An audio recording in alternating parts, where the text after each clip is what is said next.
Welcome to The Lumber Word, where industry veterans Matt Beamer, Gregg Riley, Charles Dillatore, and Ashley Buckhold dissect the world of commodity lumber each week. We bring you up-to-date insights on supply, demand, and market trends, plus use our combined experience to tell you what it all means. Join us for informative and entertaining discussions that guarantee to make you wiser about all things lumber. Hey everybody, welcome to this week's episode of The Lumber Word, number 114. Gregg, Charles, welcome. Glad to be recording this on the 19th of March. We got a great guest that we will jump in right after we go over a few things here. So Gregg, let's jump right into housing starts and permits that came out this week. Yeah, housing starts came out for the month of February, 1,000,005. They revised January a little lower. Permits were 1,456,000. I got year-to-date starts at down 2.8%, and year-to-date permits down 6.9%.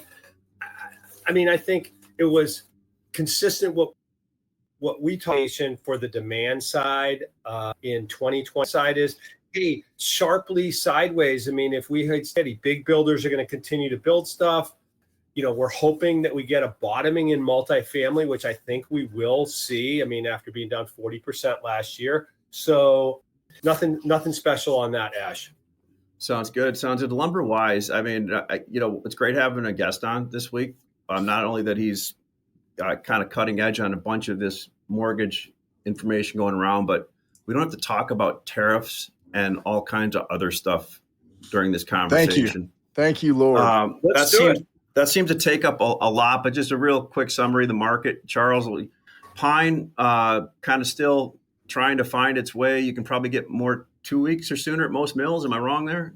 No, you're about right. 6 inches is a little soft, but I think that's across the board in all species, right? Because it had quite a bit of run a lot faster than 4-inch had the elevation in price.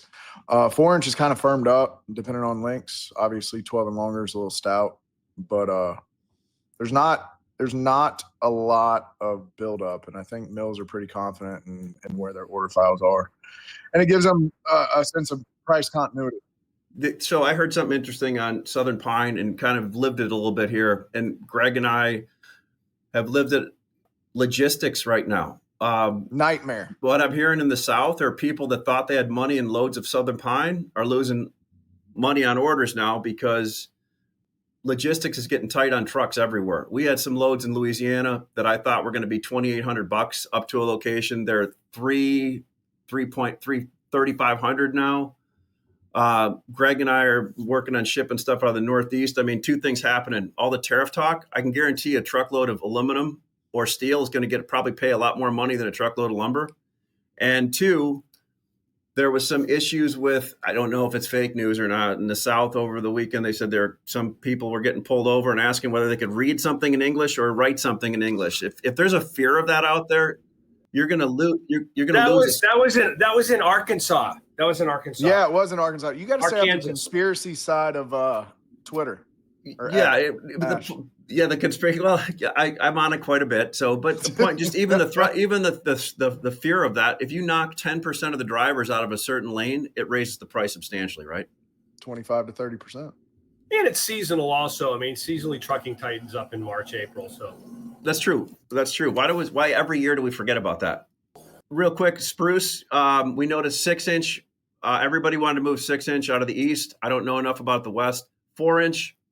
There were some things that were trading if they could load cars. A lot of mills were off the market or not quoting. Studs are still great. 9-foot, 8-foot, 2x4, 2x6 from what we're seeing, especially along the East Coast. They may have had a little pressure in the Midwest because some of the mills like putting a lot of wood in the ground there. Matt, how about in the U.S. species? And is healthy. Studs are good. The pace has slowed a little bit, but the price of them is elevated, and right. So I like the stud market. I think it feels pretty solid. All right, I'm going to bring our guest in since that's what everybody's interested in listening to. So let me fire him up here. John, welcome to the Lumber Word. Thank you. You didn't get to meet Matt. You didn't get to meet Matt yet. Matt's a Portland guy. you met the rest of us. So I discovered your Twitter. We had I guess we can't call them tweets or X posts a couple weeks ago, and I started reading them. And I'm like, well, this has got to be kind of a joke, right? This is. I literally thought it was. I thought it was like a satire when you started reading the stories of the different homes, and then I followed you. There was that Wall Street Journal report that came out, like somewhat similar to what you were talking about, but in my opinion, I think you follow the statistics the data a little differently. But so, John, it's Comiskey, correct? Is your last name? That is correct. Yep, just like the ballpark in Chicago. So John is originally, did you say you're from PA originally and then moved to Jacksonville, or where? Maryland. Maryland. Baltimore, yeah. And so father worked for the CSXT. We all know the rail side. You were in a pretty cool niche industry, data for mortgage originators, mortgage brokerage companies, and so forth. And for a long time, you helped create a lot of the algorithms and data sets, so to speak, for some of the big companies. What was the big one you worked for? Black Knight, is that correct? I did. We spent many years with Black Knight helping to create, design, and develop basically the systems used to lend. Were you the guy in The Big Short, John? Were you the guy in The Big Short?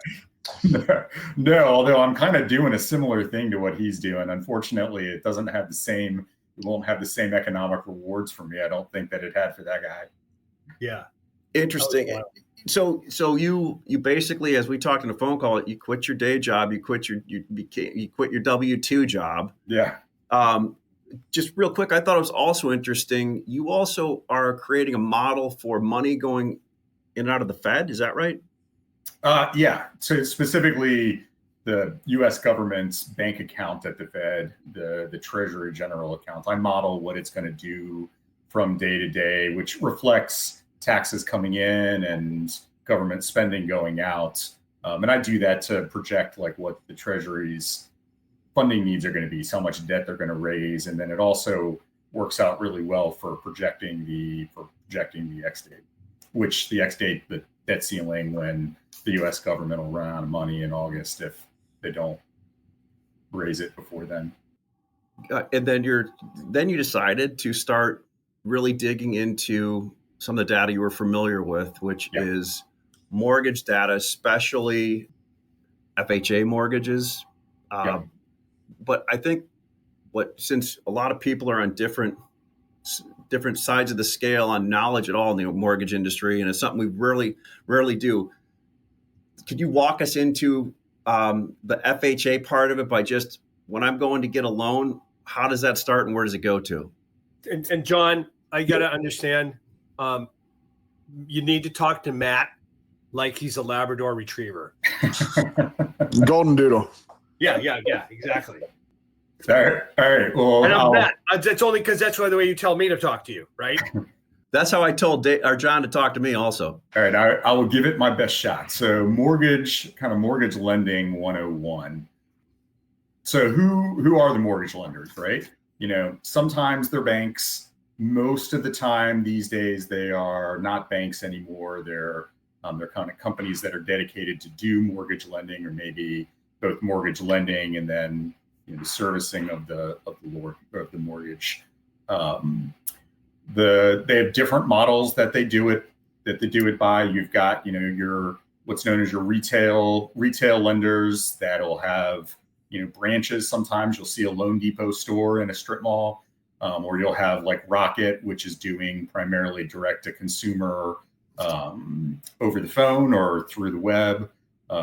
You have a few other lenders who work with mortgage brokers, and mortgage brokers are typically like the local folks that are sponsoring, maybe little league teams, and you get to know them and you go into their office, and then they take your information, but ultimately they're not bringing the money to the table. Companies like United Wholesale are, and they've got a whole model where they work with a bunch of brokers, builders. A lot of builders have dedicated lending companies that are affiliated to them to help provide mortgages to people who are purchasing their homes. So there's lots of different types of lenders, and there's different types of products. But there's one kind of commonality to pretty much all the lenders, which is as soon as they originate that loan, they want to sell it as quickly as they can to get that money back so that they can then lend it again to the next person. And so I said there's different types of products, right? There's different types of products, mortgage products that are geared to different types of borrowers. You have what are known as like the conventional loans. Probably heard of Fannie Mae and Freddie Mac. They buy essentially conventional loans from those lenders when they originate it. You also have VA guaranteed loans and FHA guaranteed loans. There are a few others, but those are the primary products that are out there in the mortgage. Like those are all government entities. Fannie Mae, Freddie Mae, FHA. What percent of all the mortgages ultimately go to them? Oh, almost all. Right. Okay, so 100%. Yeah. Government is actually the primary, the end up lender on the vast majority of all mortgages created. They buy them all up for the most part. Yeah. Okay. Got it. Okay. That's right. And that goes back to our conversation months ago on the show, Charles, when you're like, when are those two entities going to be privatized potentially? Well, yeah, that kind of plays into, it's interesting you bring that up, Ash, because I saw something today. There's supposed to be, this reporter was at a Freddie or Fannie office. There's supposed to be 2,900 people in this building. There was only 42 that showed up full time. That's probably another reason why they can't privatize it. That was housing. The federal. No, it was a Fannie office. Crazy, all right, so crazy enough. So all of these mortgages get repackaged and all that, and we talked about there's agricultural ones where if you're living in a rural community and you get that's, and then those fall under a different guideline. Then there's VA, which you're a veteran or in the military, they fall under things. Then there's FHA, which what changed in 2019? And like I said, you're going to have to explain it to me like I'm a Labrador. What changed with the lending practices or standards with the FHA loans in 2019-20 that really got us to this conversation we're having right now? Okay. And interestingly, it's not really so much about the lending standards. Okay. Like when you hear that, you hear the underwriting standards. And to be sure, like FHA in the universe of like Fannie and Freddie versus VA versus FHA, the FHA borrowers are the riskiest borrowers from a credit perspective. They've got they've got much lower credit scores typically. They've got much higher debt to income ratios, which is kind of the amount of money that the borrower of their income that they have to spend on the mortgage, right? So you want that debt to income as low as possible from a credit worthiness perspective. So FHA, they're kind of geared, historically they were geared for first time home buyers. These are the riskiest of borrowers to lend to. So most FHA loans are first time home buyers and starter homes, or is that wrong, or is that? No. That is historically been correct and is still mostly the case. There are some extreme examples that are in the contrary, one or two, which I'll show. But that still is primarily true with the FHA loans. And so over time, since like 2010, in the FHA portfolio, two things. A, it's become a more prevalent. There's more FHAs now. They've got more market share in the more overall mortgage market than they did back in 2010. And it's true, right? Like that the credit worthiness stats, if you will, of the borrowers has been deteriorating steadily over time. So the DTIs, the debt to incomes are getting higher. And you're getting kind of riskier borrowers than you used to have. But that isn't really what the issue is. The problem is actually with what's known as the loss mitigation procedures. So what's loss mitigation? So basically, loss mitigation, Charles, Matt, Greg, Ashley can't pay for their house. And if they got a conventional mortgage, we know what happens. But if they've got an FHA loan, like there's different ways to mitigate that now, correct?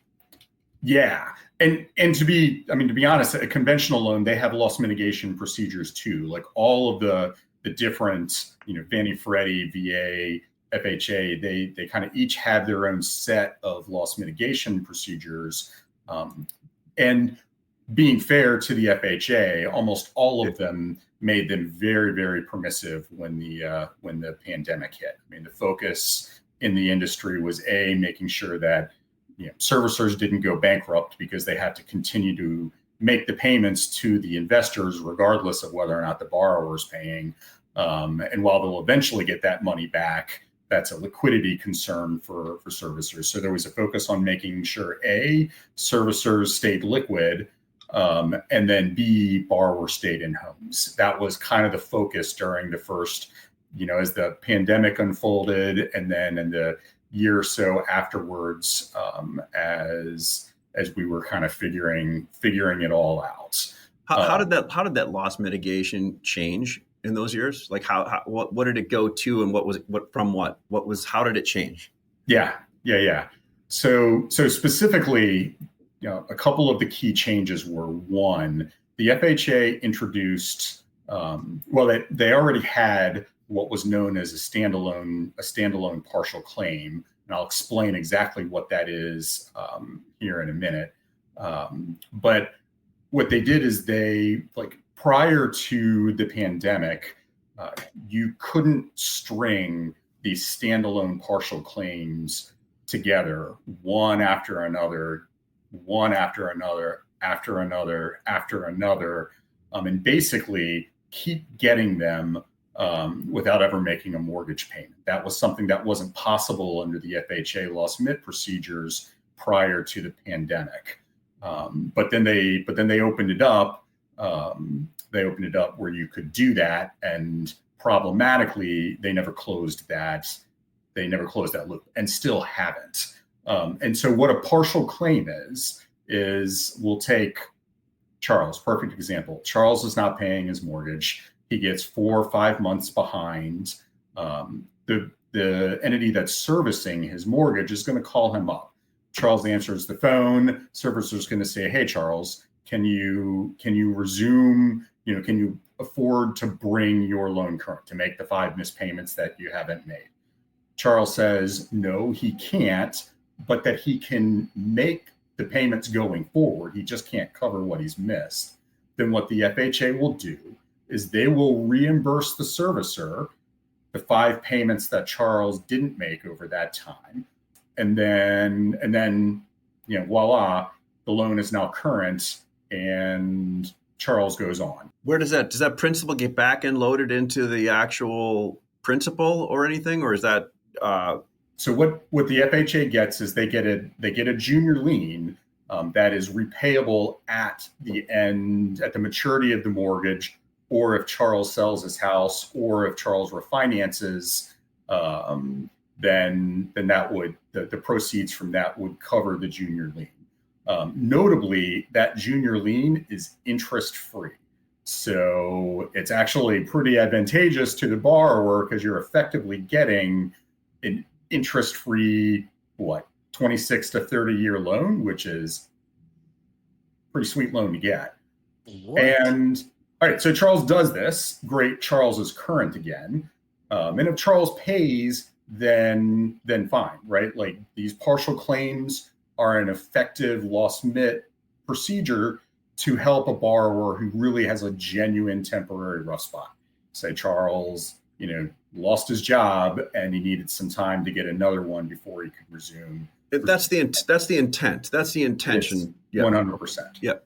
The problem comes about that Charles doesn't have to prove that he's actually going to start making mortgage payments again.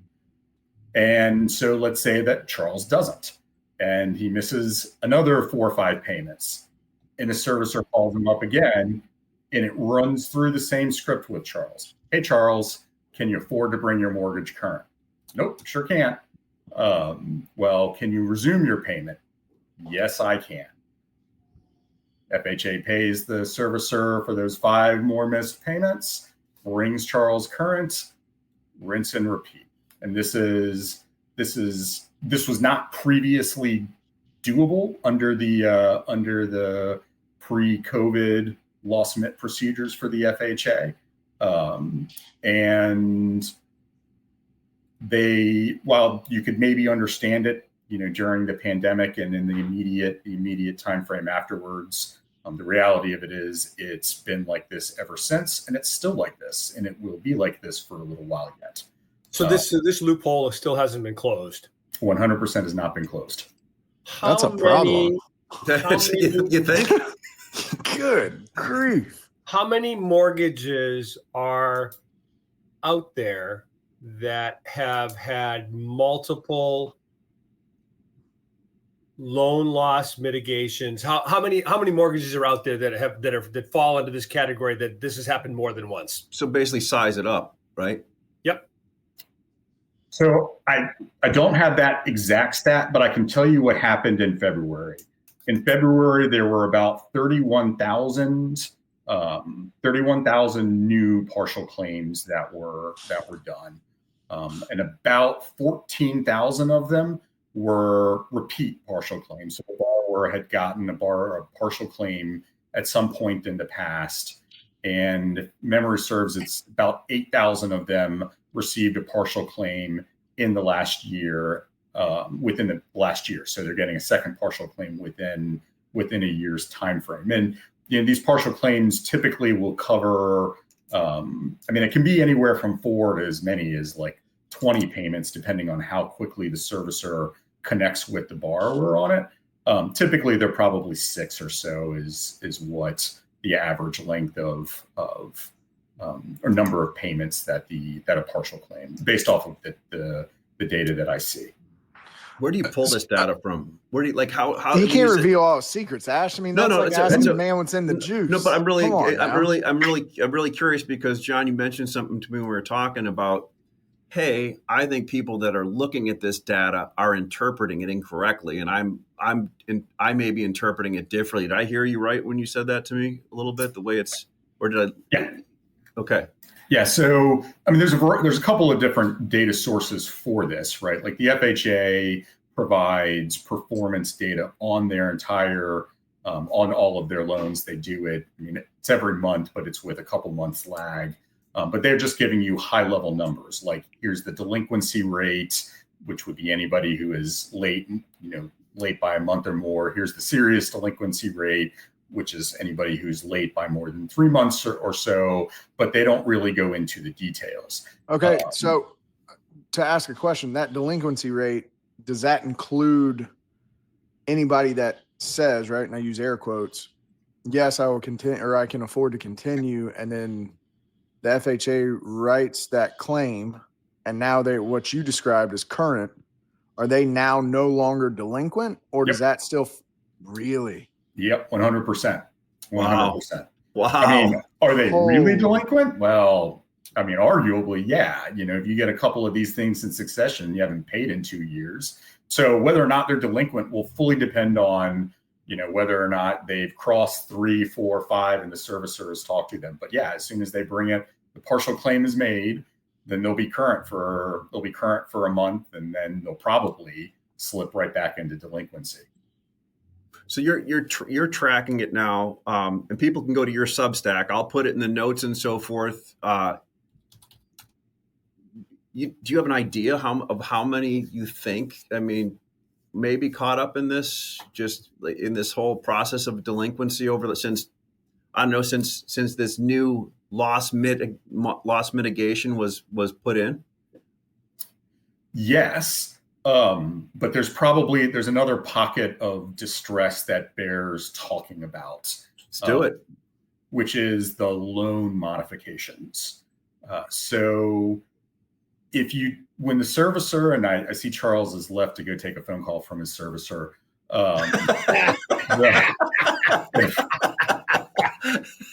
or maybe to make one to his servicer.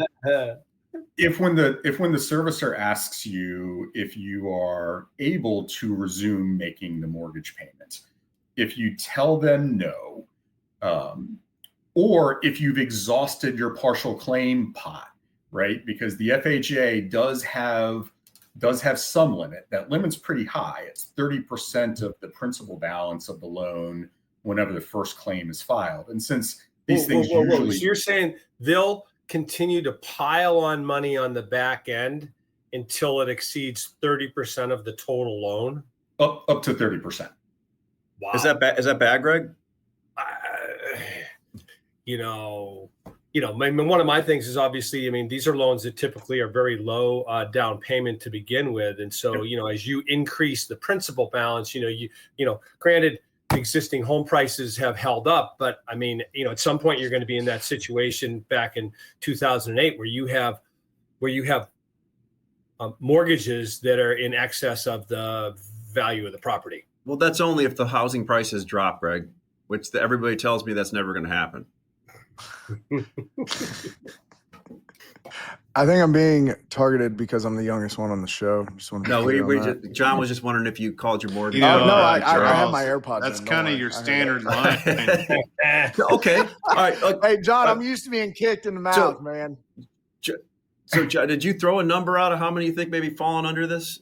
No, I haven't because I want to talk about the mods real quick. Okay. Can I ask one question, John? Yeah. So just to put like real numbers on this thing, right? So let's just say $100,000 house, FHA, you can do 3% down, right? Yep. So you are at what, $3,000? So you're at a $97,000 principal. Thereabouts. Yeah. So up to 30%. So what you're really saying is that somebody can have a loan on that house up to $124,000. Closer to 130, right? Well, I guess you're 3.5% down. Yeah, somewhere between 120, like around. Yeah. Thereabouts. Yeah. Is there any insurance on this? Like they make most people right when they put a down payment on, they can't put a big one on. Do you have to put any insurance? Well, yeah, you have PMI, but that doesn't pay for bad. Yeah. The FHA itself it's basically an insurance program. It is the insurance. Yeah. Okay. Yeah. So all the FHA borrowers, they pay an upfront mortgage premium when they originate the loan, which is like I think 1.75% these days of the loan, and then they pay a percentage of annually. So the mortgage insurance premiums are being paid by all FHA borrowers. By us. They're being paid by us, right? Taxpayers, yes. That's I mean, correct. In a sense, yes. In a sense, like the fund, the mortgage insurance fund at FHA is funded by those mortgage premiums. Okay. But then the taxpayer is a reinsurer. So at the end of the day, Fantastic. If it needs bailing out, my then question Congress to will you, appropriate John, that. is it all fails, and so Right. at the end of it, somebody's got to hold on to the bag of shit. Who is that? Is that the taxpayer? Hey, this is a family show, man. BlackRock. It's BlackRock. No. Seriously, if Blackstone. if all the Whoever it is. efforts Those efforts That's a fail good question because this to comes. collect, Yeah. and they have to foreclose on the home, who pays the bill? Who's paying that 27 or 24 that Charles owes because Charles is a delinquent? Ultimately, the FHA insurance fund, and the FHA insurance fund is funded regularly by the mortgage insurance premiums paid by other FHA borrowers. But if, say, housing prices collapsed, right, and a whole bunch of people started going into default and having their house either foreclosed or being forced to sell at a loss, and the fund got depleted, which, to be entirely clear, it's got a lot of money in it right now. But if it did get depleted, then taxpayers would have to step in and fund those. Well, they'd have to fund those payments out of general revenues as opposed to the money that was collected through the mortgage insurance premiums. So this all gets redone and this all comes due, this change in the loss MIT changes from COVID all come due on February 2026. They're reviewed, and the people that decide, are we going to change these, right?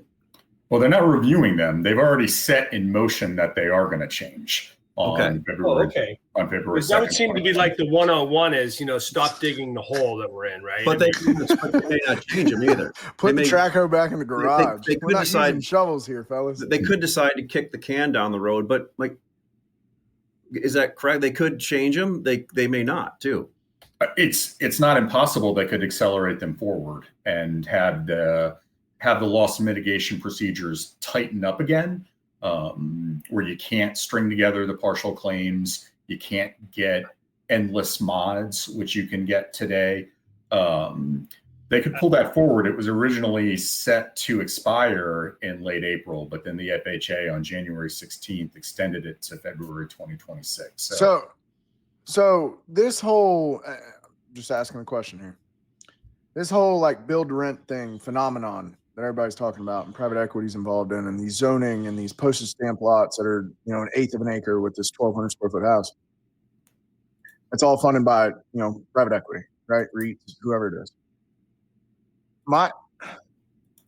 This is a golden opportunity for these guys. Am I wrong? Like potentially. You're thinking about three derivatives down the road, Charles, I think, but yeah, where if there's something happens, somebody has to pick up the pieces. Well, I mean, but that leads me to my next question. So if you say you can do up to 130% on loss mit claims, right, or minor claims, or the proper terminology dismissed me, I apologize. Partial. But if you can do up to 30%, so let's say $30,000 every $100,000, right, on the actual principal balance. I mean, at some point, somebody somewhere has got to say, okay, we got to get this off our balance sheet because our balance sheet is getting completely destroyed here.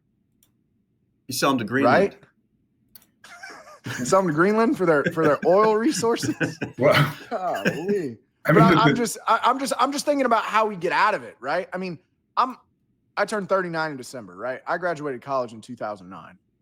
And wow, you're young. It was man. the worst time since the Great Depression to do anything, buy a house, get a job, try to do anything in your life, right? So I saw it firsthand, and I'm just trying to think of how as a business, right?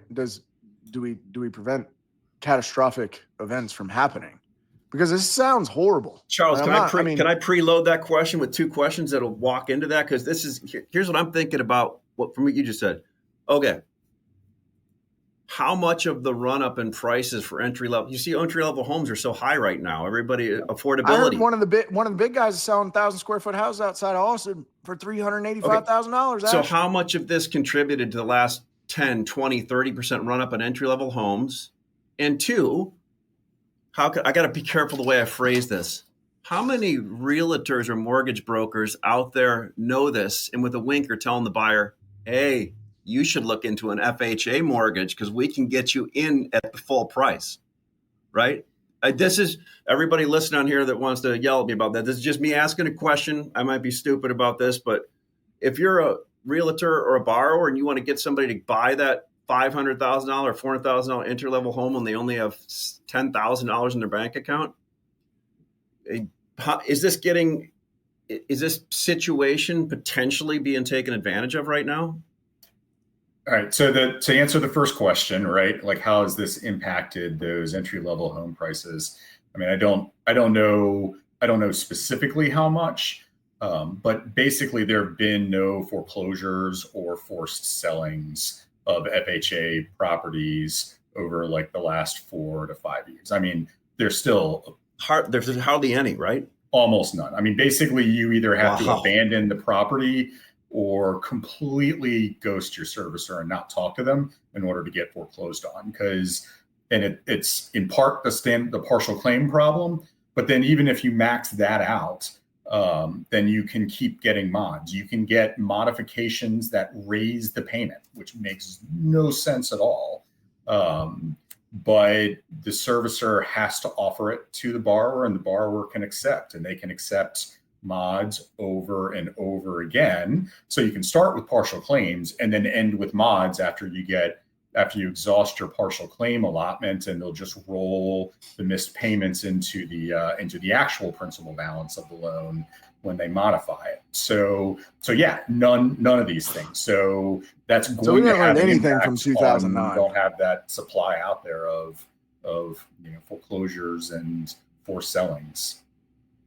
So, but this is getting pushed from. Is that right? I mean, we need to get Doge on this and like tighten it up. I mean, we can clean this thing all up. It's like, hey, first thing we're going to tighten up all this mod scam stuff. And, and listen, there's a lot of this stuff is like, hey, it made sense during the pandemic. We want to do stuff. But, at this point in time, it needs to get tightened up, and we need to start seeing foreclosure sales on some of these properties. I mean, but it's not actually. If you've been habitually doing loan mit or loan mod, then it's like you maybe shouldn't be in there. You probably shouldn't have been in there when you only have 3.5% down. Is it accelerating? House? Is it accelerating at all now, or is it pretty steady still? The same, the amount being underwritten in these that fall under this, the FHA. I mean, the partial claim numbers are kind of steadily rising over the last couple of months, and I think part of that is because people are catching on to the grift. And really? some of it's probably also genuine borrower distress too, right? Like the economy is not in the best place with respect to employment and whatnot right now. So yeah, it's probably a little bit of a reflection of both. The big question is whether 80% is scamming it and 20% is like really like hardship legitimate, and vice versa, or is it 20% scam and 80%? Either way, I don't care. Yeah. So, I mean, based on the partial claim numbers last month, I would say it's probably looks like 35 to 40% are scamming. I mean, if you're getting repeat partial claims within a year, yeah, that's a red flag. We want to use allegedly scamming. Yeah. Well, and to be entirely clear, like the procedures permit this and allow this. Of course. Like there's lots of folks that reply to my threads on Twitter and are saying fraud, but the reality of it is there's likely no actual fraud happening. Like if you attest, it's a gray area. It's a gray area. So this is It all depends on what the meaning of is. Well, I mean, all right. So you talk about loan mods, right? So is there a way that the FHA and the mortgage insurance and all of these things, right? Yep. They can go ahead and get loan mods to where moving forward, or is this is not as fast process, I guess is what I'm trying to ask, right? Is that fair to change anything? Like, for example, if somebody did their loss mitigation and then said, I wanted to modify, right? When they do that loan modification, would it be permissible for whoever's actually doing the modification to require some sort of documentation showing that the previous history is actually legitimate? You mean more documentation than just an indication from the borrower that they can make that payment? Yeah. I mean, historically, that's what happens with loan modifications. Borrowers had to prove. Okay, so let me back up. So maybe not that they can make that elevated payment, right, for the loan modification, but in order to get the loan modification and qualify for that there's some legitimacy to that 5 months of missed payments that we had to loss mit. Like, is there any way to say, okay, we're going to implement this process moving forward? Like, so they used to do tomorrow. You used to have to prove the hardship, right? And that's now the best way to put it. Not so many words. Sorry, John. Oh, no words. Word salad over here. You used to have to prove the hardship, and now the proof of the hardship is not making the payments. That is the literal proof of the hardship. Which, in all honesty, is that's not so bad. It's more like you got to prove that you're going to actually make the payments. Like they could end the partial claim gravy train by just saying you can't get more than one partial claim within 18 months. And that's what they're going to do next February.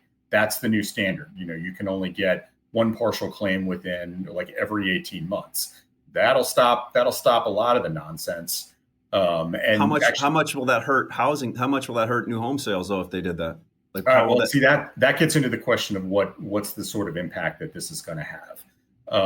And from a numbers perspective, there's about 150,000 loan mods that have been performed over the last roughly 2 years that I don't think have much chance of being viable once real loss mitigation happens again. And a lot of these loan mods were devastating to the borrower, right? Like because if borrower had, say, a 3.5% rate that they got on a home that they bought in the pandemic, got a loan mod at 7.25%. Exactly. And like they'll apply all those partial claim funds because you can combine a modification and a partial claim to reduce the principal balance. And they have to do that because if you're going to jack the rate 3 points, then you're going to, hugely spike the payment. So you got to lower the principal as much as you can. But even then, you might get a, 5% payment reduction. And if that's not enough, now the borrower's out of loss mid ammunition. And the next time they get a mod, they'll get it, but it'll raise the monthly payment because now they've got 5 more months of missed payments they need to add to the principal. And there's like 150,000 of these things that are out there it's just like if rates collapse between now and next February, then some of these mods will have a chance. But if they don't, then all these delayed forced sellings that have been kind of building up behind this dam of incredibly permissive loss mit procedures, they're gonna kind of come out in rapid succession. And then whatever percentage is like legitimately unable to make their payments, who's getting partial claims right now, and that's what I don't know. I don't know how many of those are. Is there a kind of a perverse incentive with the mortgage servicers, because every time they do this, they get to clip a little bit of a coupon? No, whether it's a mod or a partial. It's like the Wall Street Journal article kind of went in that direction. And there is a perverse incentive for a mortgage servicer to do loan mods as quickly as they can, right? So, get on a texting basis with Charles and be like, "Yo, Charles, we're going to do this every 4 months. Like as soon as you're serious delinquent, you get those papers back to us." You got his number already, John. Yeah. Oh boy. I got the strongest back. I can carry the heaviest load. What can I say? John, we're the number one podcast in the lumber and building materials industry. I have usually we're like really deep in the weeds on like the trading aspect and all that stuff. Yeah. This is mind blowing, and I think could potentially take us next level.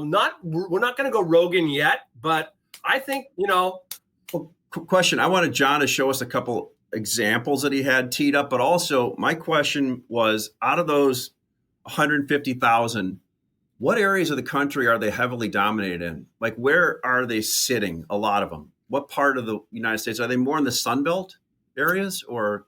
Yeah, they are. Running the numbers on the numbers on the mods in any event, the 150,000 mods that I don't think will be viable. When real loss mitigation, there's a pretty heavy concentration in Texas, Florida, Georgia. Like California's got less of a concentration, and I'm kind of doing a rough adjustment based off of population for the states, right? Like you expect California to have more naturally because there's more people there, but when you adjust for population, there's concentration in Texas, Florida, and Georgia for sure. Could you throw us up some examples so we could take a look at them quick?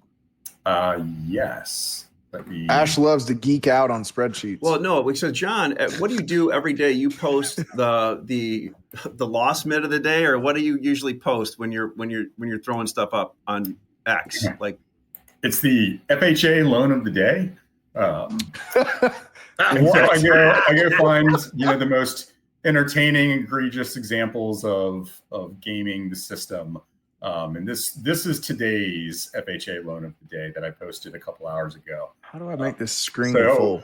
Unlike most FHAs, and I'll admit, like I often pick some of the higher value ones, Sure. because for entertainment value and whatnot. Can I ask a question?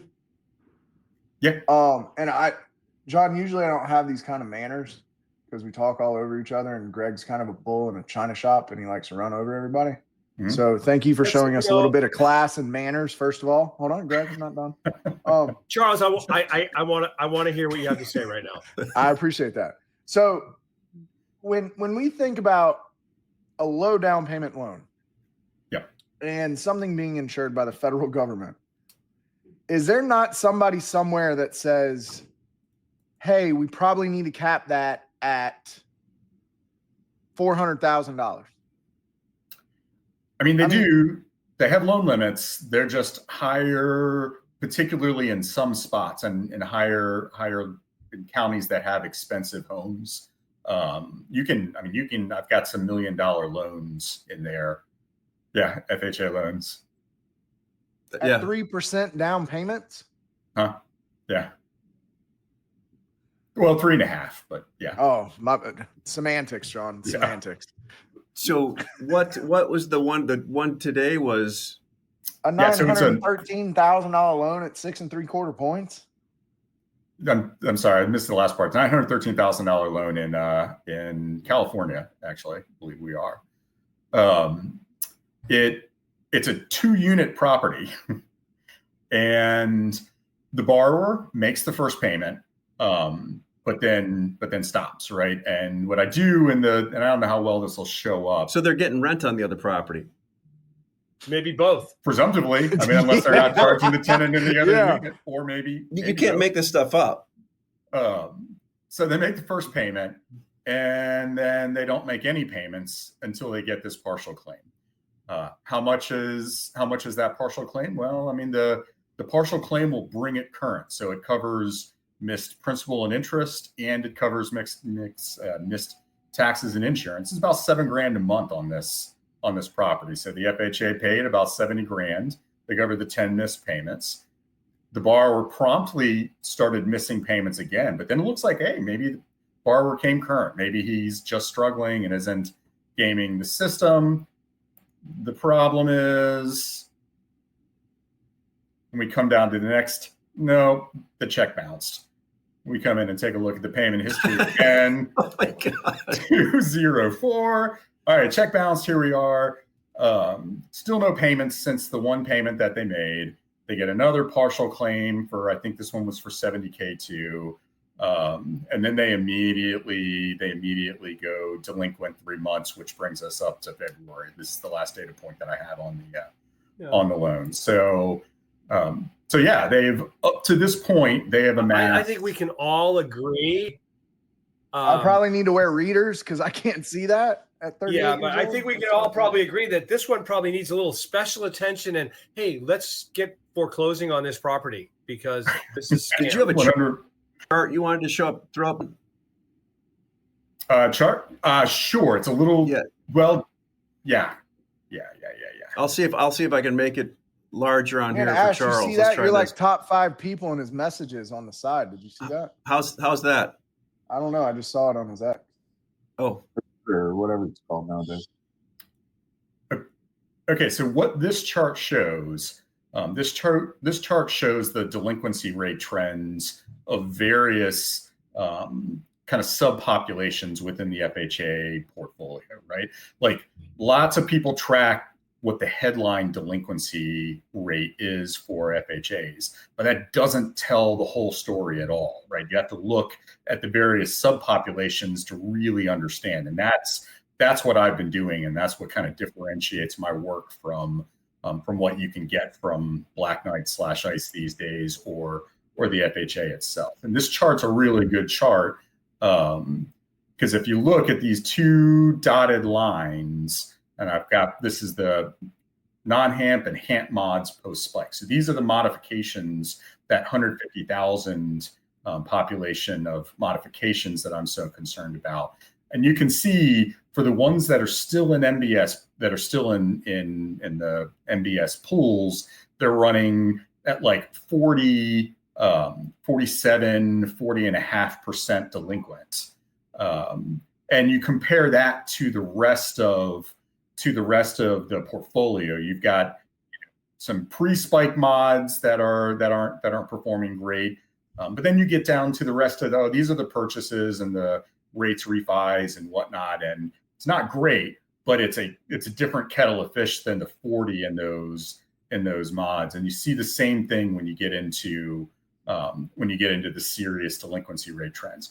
And what these charts don't include is that these numbers up here are actually closer to double, because for half of them that were originated, they've already been removed from the pools because of serious delinquency to either get modified again, or because the servicer is trying to manage their cash flow, because they still have to pay the investors. And sometimes it's easier to not pay it out, but instead pull it back from the pool and fund it themselves.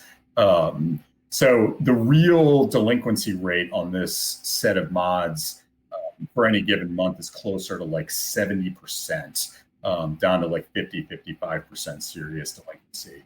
And you miss that in a headline, 10% full portfolio or 3.7% full portfolio serious delinquency rate. You don't understand that. Did they catch that in some of the articles that have been out in the last month or something? How delinquent they really are? Have they caught it? Yeah. Not with the subpopulation that I've been identifying. No, not that I've seen. No, it's kind of what's differentiated. Like the Wall Street Journal piece intimated that it was, the recent borrowers. But if you go in and you look at the recent borrowers, which, let's see if I can scroll down to that real quick. Performing a recent origination. This is all in your Substack, right, John? Yeah, all in my Substack.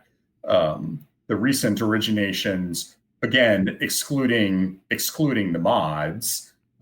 If you go back over a 3 to 15 month look back period, those loans are not performing, fantastic, but 7% delinquent, serious. It's just, that's not the story. The story with loans originated because it includes the mods are these mods that are just in disastrous shape. And those are the ones that when they fix loss mitigation, they fix the bug, so to speak, and start doing real loss mitigation again. Question for you, John. It's just difficult to see these things viable at all. Those really poor performing loans that you're highlighting, do you believe that that's intentional? Is it your opinion that that's like like basically fraud or an intentional subverting of the system?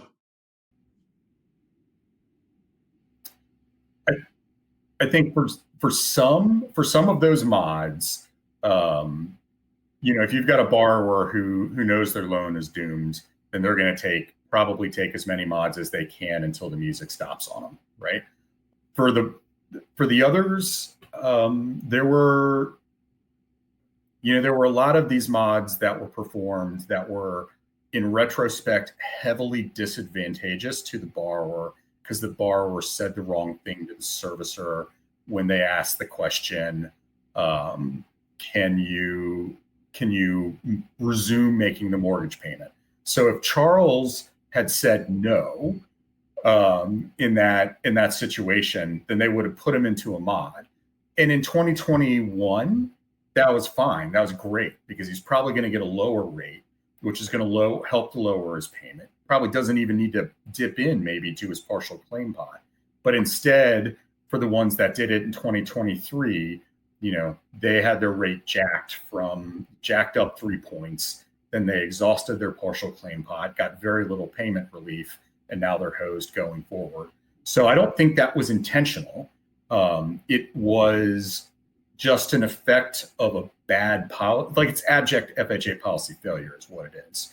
And what's frustrating is the FHA knew this was a problem. It's why they developed a whole new program that just came out that lets people tap into partial claim to reduce their payments as opposed to just covering the arrear. It'll help reduce your payments for a couple of years.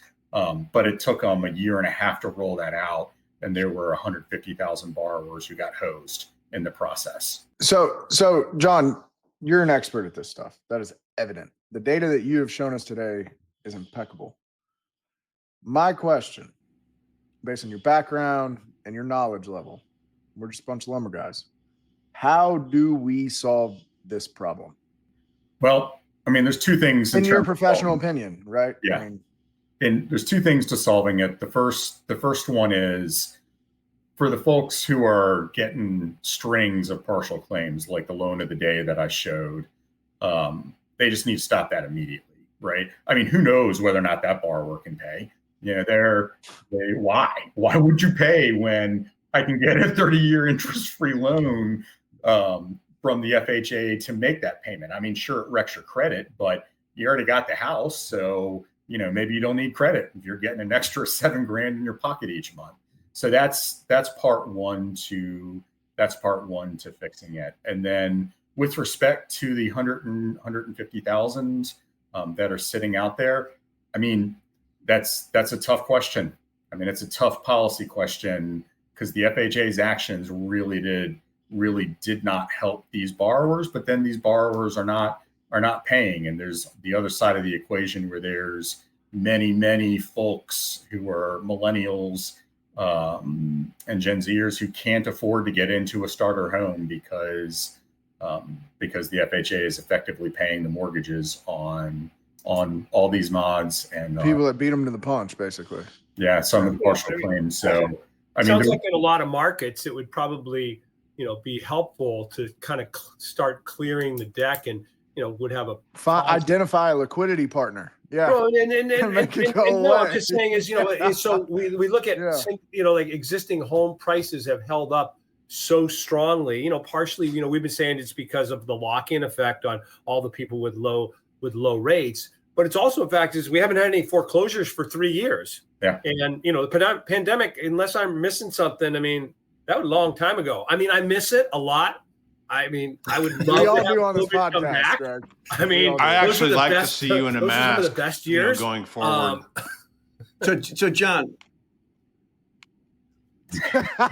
every time I see you, we should have On a the mask show. on from now on. John, so you're doing this. You're doing this on your own now. Like, what type of, like, I could see traders wanting to contact you, large companies that are interested to see what's going on, private equity. Like, how can they contact you? What do you, in what can you provide now as a service for some people looking for this information?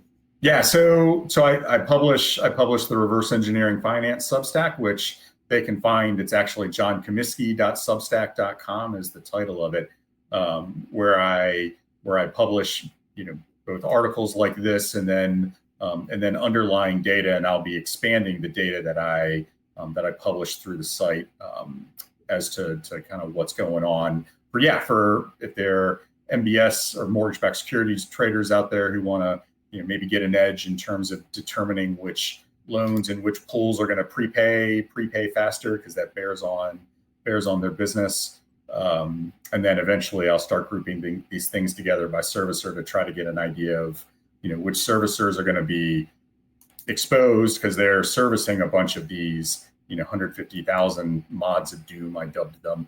We're gonna have a movie and a book about this one day. So the Big Short too. All the mortgage companies, all the mortgage companies and originating brokers that just want to send you $100 million worth of Bitcoin to make you go away. Where can they send that to your wallet at?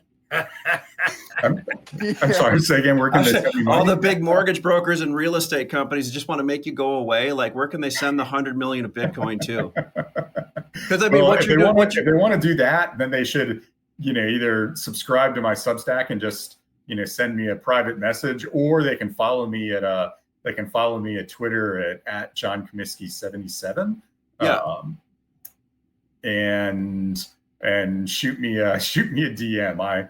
DMs are always open to offers of money for sure. Because what you're saying, what you're saying right now, it probably doesn't go over well with a lot of people in the mortgage and real estate side of things. Like you're a truth teller.